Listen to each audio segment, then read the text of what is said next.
cristianos valientes alcemos nuestro canto con viva emoción, y del mundo a la paz ostentemos nuestro invito glorioso pendón.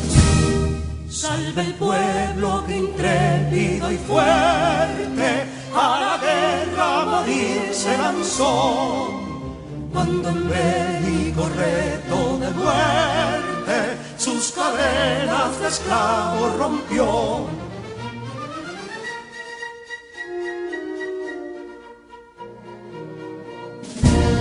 Ningún pueblo ser libre merece si es esclavo, indolente y servil.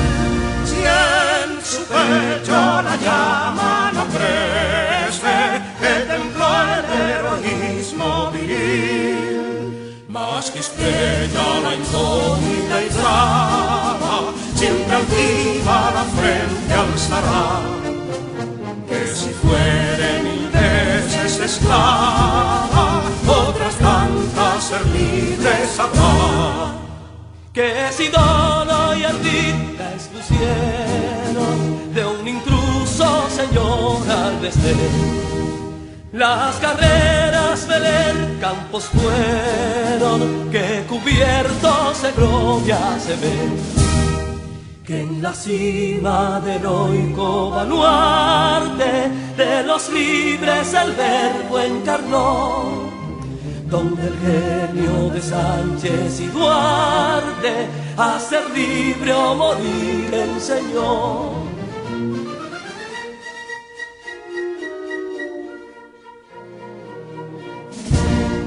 Y si pudo inconsulto caudillo de esas glorias el brillo empañar, de la guerra se vio en Capotillo la bandera de fuego ondear.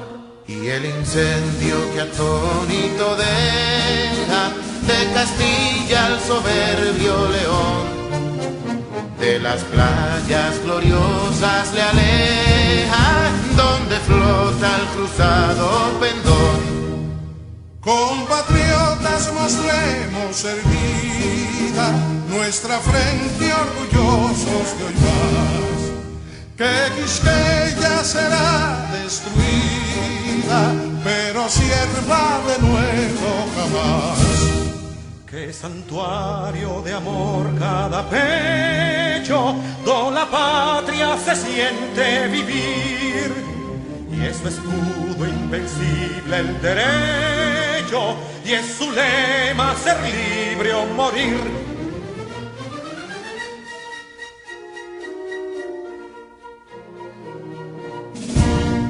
Libertad que aunque yergue serena, la victoria en tu carro triunfal, y el clarín de la guerra resuena, pregonando su gloria inmortal.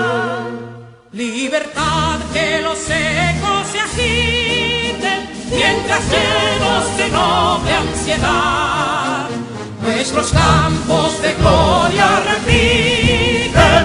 Libertad, libertad, libertad.